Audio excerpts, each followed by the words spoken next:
Hello, everybody, and welcome back to another episode of the Daft on Draft podcast. I'm your host, Dalton Miller, joined, as always, by my co-host, Corey Kennan. You may have noticed I'm not quite as loud or rambunctious today as I normally am. It's because my son is sleeping in the very next room. Had a little bit of a change up. I'm not on the casting couch right now. I'm in the spare bedroom. Gee. Parents came down today, so they are in the living room right now, in their living room, which they own. So it's definitely good for them. But we were going to talk about running backs, and we are going to talk about maybe a running back, the only one I believe in Dane's top 50. But whenever Mr. Brugler drops literally anything, we drop whatever we are doing and we talk about it, Mhm. which is perfect because we didn't want to talk about these running backs anyways. Corey, how are you doing today? I'm good, man. I'm glad we're doing this. And if we needed any other validation for not watching anymore or talking about any more running backs, again, one in his top 50 is probably that validation. And I think the biggest thing It's whack that, that not even Singleton made his top 50. yeah, um, when it comes to the top 50, I think what this top 50 proves, I think more than anything, is that we're just looking at another underwhelming class overall, it seems. Because, I mean, we're going to talk about it. I think there's legitimately some bad football players on Yeah. this top 50. And I understand why they are where they are in the rankings for the most part, or being in the top 50, that is. But there, I think, is a lot of hopium going on with the Hmm. top 50, which, like we talk about over the summer, is perfectly fine because we don't have to evaluate these guys to draft them in September. We are waiting until April after they have a whole other college football season. So let's just get into it, man. Where do we want to start? Let's start with the quarterbacks.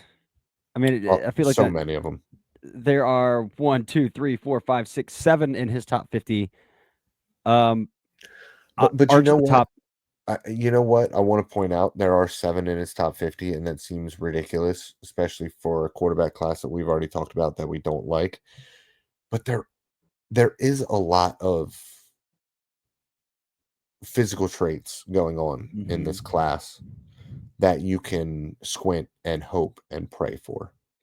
The one Yeah. thing is our guy is not in this top 50, and that would be Michigan State's Aiden Chiles. Yeah.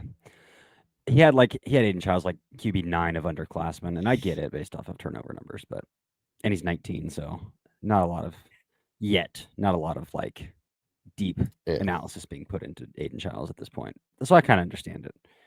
I kind of understand it. Uh, so going through that, yeah, we got Arch at 2 overall, Sellers at 7 overall, Nussmeyer at 10 overall, Mendoza at 20, Aller 27, Klubnik 30, Levitt 46. So I think my major pushbacks here would be Nuss at 10 and then Klubnik below Aller. The NFL is gonna. I think the NFL is gonna love Nuss.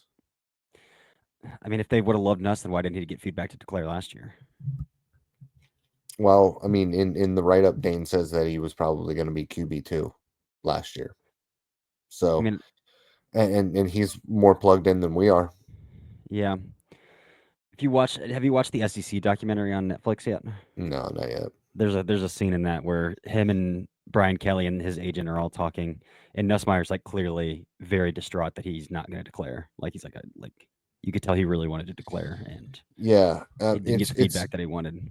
it's interesting because he's a coach's son, and there's a lot of like Tony Romo, Baker Mayfield in his game, and Hmm. I think having that in his game plus being Doug's son is going to put him places at the NFL level. Now, the great hope here is that guys like Sellers, guys like Mendoza, Klubnik really ball out this year with higher athletic ceilings, with better arms, with just more tools overall. and are Mhm. able to elevate their draft stock over somebody like Nuss, who might be a little bit safer at the NFL level. Like, you can definitely see the projection with him, Mhm. but what is the ceiling with him, man? Because unless he really, really irons everything out, like that's the thing that we talk about with quarterbacks is like the margin of for error with him is very tight because he doesn't have those physical tools to bail him out. Mhm. So yeah, Yeah, man. and that's why I'm a little more mum. I'm a little more mum on, like, people wanna praise his pocket skills, and I think he's fine when he's clean and on time, but, like, I still think his feet get a little whack when he's forced to get his eyes backside or when he's starting to feel a little bit of pressure. Yeah, it's just really tough to hate on him too much when you watch somebody like him and then you watch somebody like, well, most of the rest of the class. I mean, Drew Aller will fade away from completely clean Well, pockets. yeah, I mean, I And like then Nuss more there's than I like Aller, yeah, so and then there's Levitt who is a psychopath back there. So like this is what we're kind of dealing with. So I think yeah. that might elevate us a little bit more, anyways. But yes, seven quarterbacks, and obviously it's understandable that Arch would be at the very top there. Um, Mhm. I think I would still personally, just based from what I've seen from both of them, I would still probably bet on Sellers right now. I think after this year, that tone is going to change. Just because I believe in the insulation that Arch is going to have and the physical talent that he is and the family that he is coming from. And I mean, he was groomed for this position. Um, Yeah. and he flashed some crazy traits. Body type scares me. His athleticism with that body type scares me because he's going to get hit. He's going to take shots. And he is not 240 pounds. Yeah. Did you hear him say, like, when him and his grandpa talk on the phone, what his grandpa says to him, the last thing that his grandpa says to him every time he gets off the phone with him? No. What is He that? said, "Every time we end our calls, my grandpa, Archie Manning, always says, 'Get down or go out of bounds.'" It's like the Yep. last thing he says to him every single time they talk on Yeah, the it's phone. not I love you. It's stave your body, brother. Get down and go out of bounds. Uh-huh. Uh, I love the Mendoza QB4 hype here. I mean, obviously, I'm probably the biggest Mendoza guy out there. But like he's a top 20 prospect for Dane, which means the NFL love him. And I got some feedback from a scout this week as well that like Midwest scouts are they're about Mendoza. So we're gonna hear a lot more about Mendoza, and I'm glad I got that piece out the Monday after the draft the way that I did. Again, I'd have Mendoza at QB1 because I wouldn't have Arch on a list right here right now, obviously, but Mhm. this class I would still have Mendoza probably a top 10 prospect, but closer to 10 than to 5. Um, the Klubnik over or Aller over Klubnik thing is the thing where I would probably push back quite a bit. But again, like based on summer grades, like both Blesto and NFS have not been kind to Cade Klubnik. No. So, but I mean, NFS wasn't kind to Drew Aller either. NFS gave Aller a third round grade too. So, like, yeah, yeah. And then I like personally probably wouldn't have put a 19-year-old who has 1 year starting experience on a top 50 or this early. I mean, I don't have Levitt graded out that high either to be a top 50 player, but he is like I think like QB6, QB7, somewhere right around there. So like same range, same tierish that I would have him. All right, let's get into some players where we might disagree with Dane a little bit, and I'm going to start at 13 with Xavier Chaplin. So we did offensive tackles last week.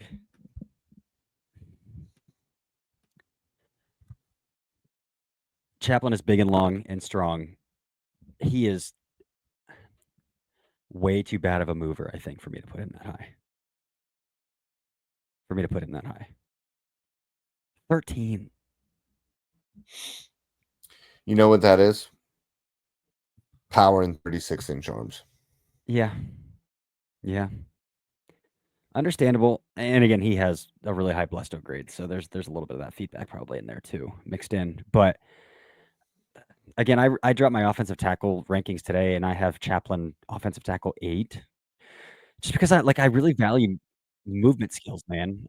I really value movement skills, and I just that's not something I saw. And another thing where I've missed on offensive tackles is like bad bases and bad balance. His base is pretty rough. How close his feet can get in his base as well. So I'd probably push back a little bit there. And I know we talked about corners too. Avion Terrell, you've had some thoughts on Avion Terrell, right?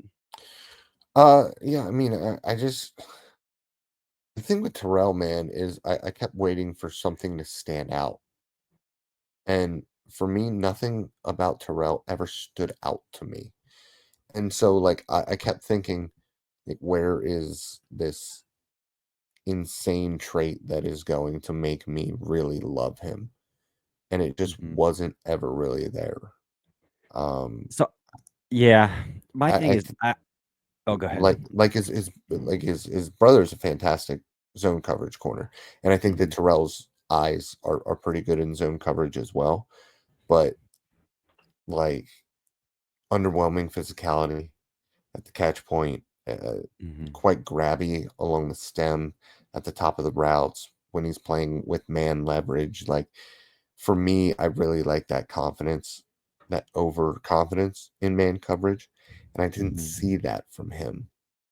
And so for Yeah. me, like I love the eyes and zone, the ability to cut off backside post in cover three looks, but like again, there's not a lot of crazy versatility in that Clemson defense either.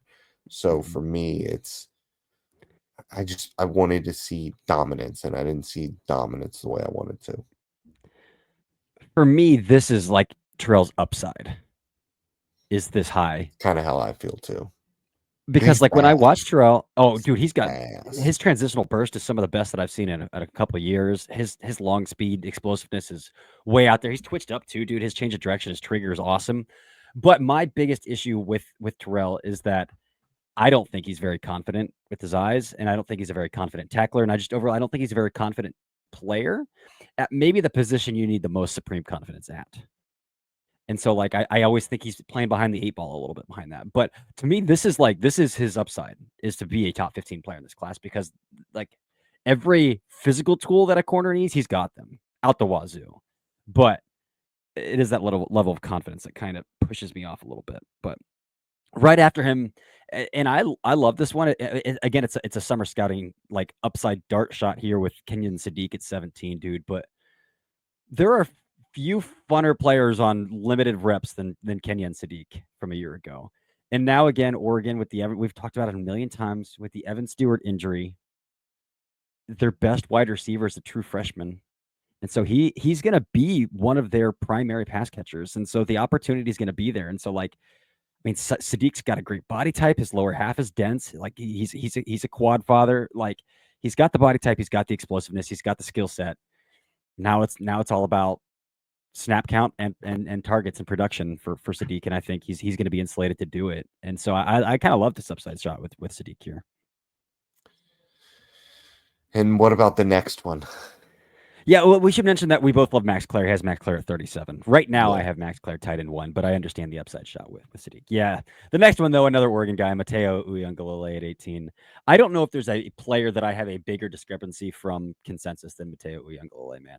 Like every big time analyst has this guy ranked really high.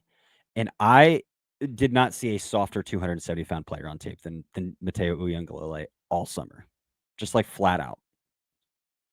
I even went back because I was watching J.C. Davis the other day, offensive tackle from Illinois, left tackle from Illinois, and I watched the Oregon game, and I was like, "Damn! Like Davis has some pretty good tape against Oregon.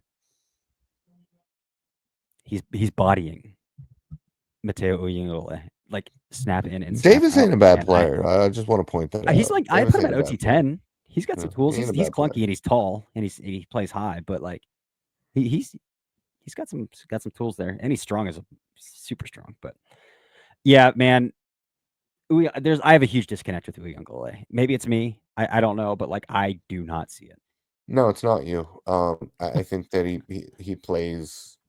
When I watched him, I thought that he played like a softer Landon Jackson, like a 270-pound dude who legitimately has bend. Like the athletic traits are there. He's not super duper explosive. Um, and that shows. And he plays really tall. So like Landon Jackson, like everybody, he was listed at 6'7", and Mm-hmm. he played probably closer to 6'7" sometimes than he did 6'5", what he was listed at. Especially when he was moved into the interior. But like 270 pounds with ankle flexion, with hip fluidity. Like that's what these guys have. The problem But he's not is, explosive. that's exactly it. The problem is he is not as explosive. He's not even as explosive as Landon Jackson, in my opinion. Um, and he can't, like, Jackson won on the outside so consistently, and that's what I really liked about him, even though he wasn't super explosive. Um, you're not getting that with Uwe Lungale. It's just not. It's just not there. Not at 18 for me, Yeah. especially when you have a guy like, we're bringing him up next, Sonny Styles at 24.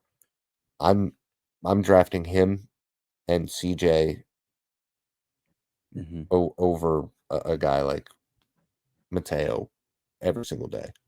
Yep. Easy money. It's a fun linebacker class. There's some fun linebackers in this class Hmm. for sure. So yeah, Sunny Styles 24. I wanted to talk about him because we had a run on our guys there. Sunny Styles at 24. Chris Bell, wide receiver from Louisville, 25. Dane's wide receiver two. My wide receiver two. Um, love to see that, man. I also thought it was funny in the write up, for hold up, and can I just bring up the fact real quick that Jeremiah Love was a sixth ranked player, and that's way too low. Yes, That's way too low. I think he's like three for me, Is that four for me, somewhere around is there. that the running back tax? Is that what that is? Might be a little Um, bit. and then he has Jermon McCoy as CB1. But it says, um, were he healthy, McCoy would have been CB1 in the preseason rankings, but he is number one in the preseason rankings, apparently, Yeah, for you. that's pretty funny. Maybe he meant McCoy's top maybe he three maybe he meant DB1. or overall one. He could have meant Maybe. DB one, overall one. A lot of things. Yeah, Yeah. that was definitely Peter Woods is a pretty easy overall one though in yeah, this that year's was class. an editing mistake there, Yeah. in my opinion.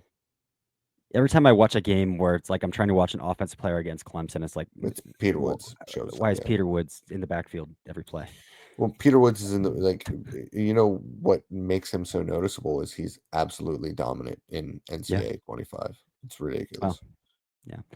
It's He's also disgusting. like, do you know he's slimmed down because he's only preparing to play three tech instead of like 3-1-5. Yeah, Like he's only playing three tech this year too. So yeah, good luck. Good luck blocking that. Um. All right. Caleb Banks at 19. That's another one of my guys. I love Caleb Banks. Connor yeah. Lew, He's a good 21. football Another one of my player. guys. Oh yeah. Um, Anthony Hill at 33. We just need to talk Mm, about it.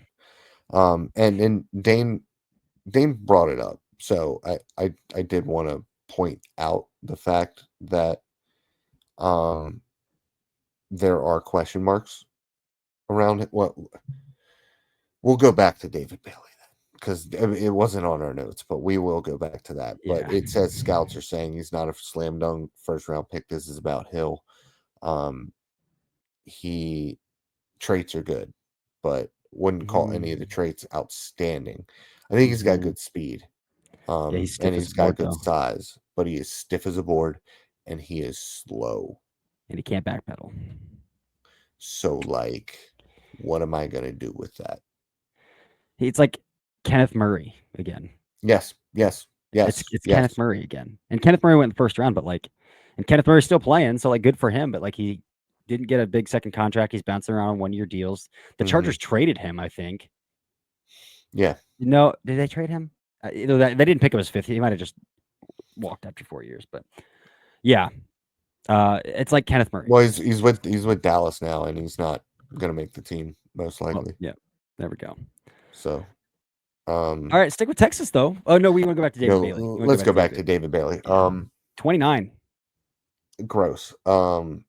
It's gross. It's Mike Green, but I don't think he's nearly as fun as that Mike Green versus Ohio State tape.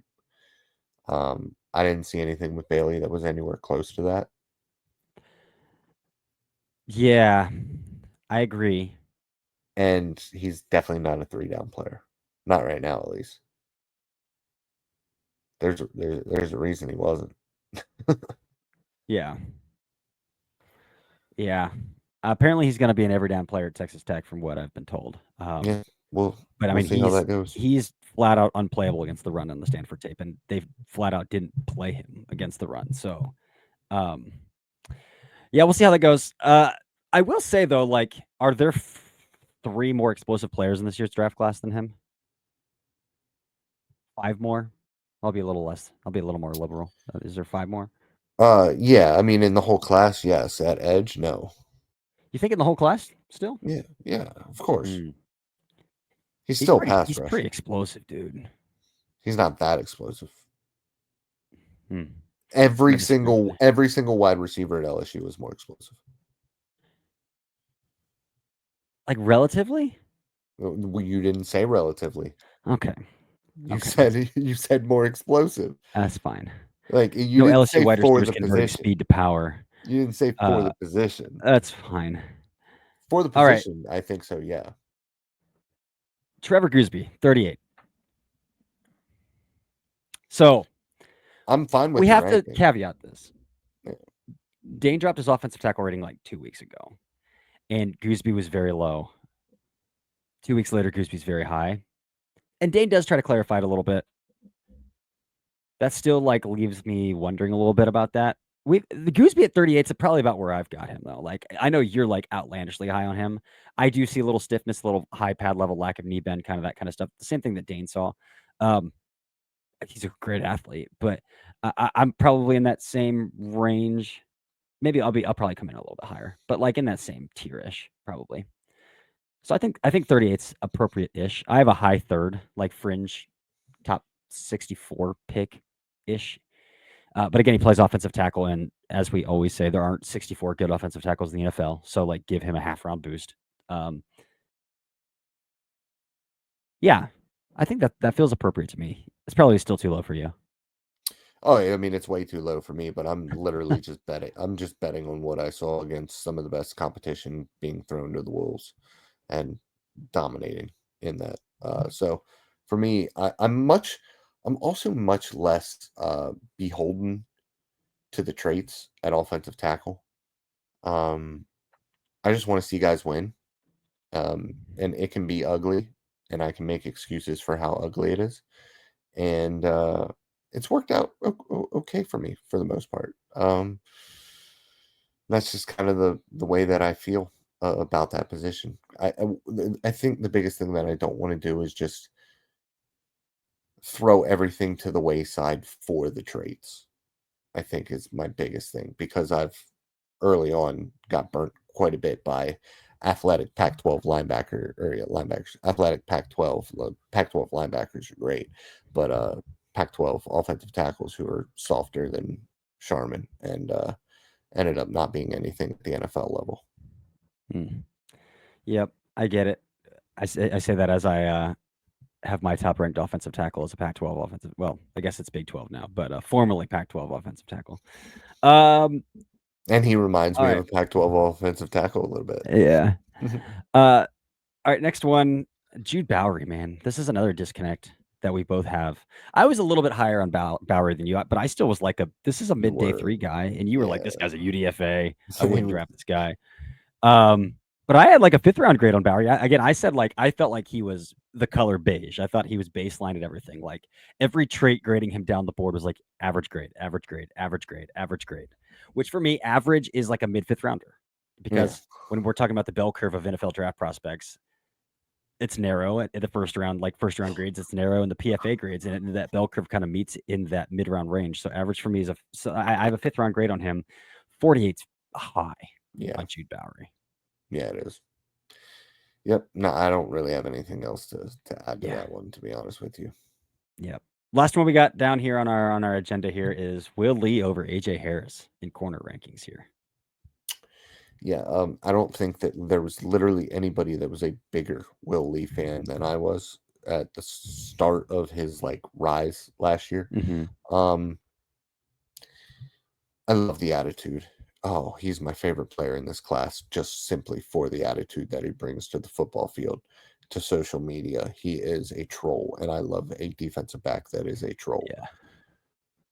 But where I don't care as much about athleticism and offensive tackle you can't ignore it at corner.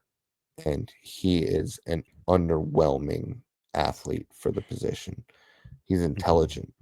He is confident.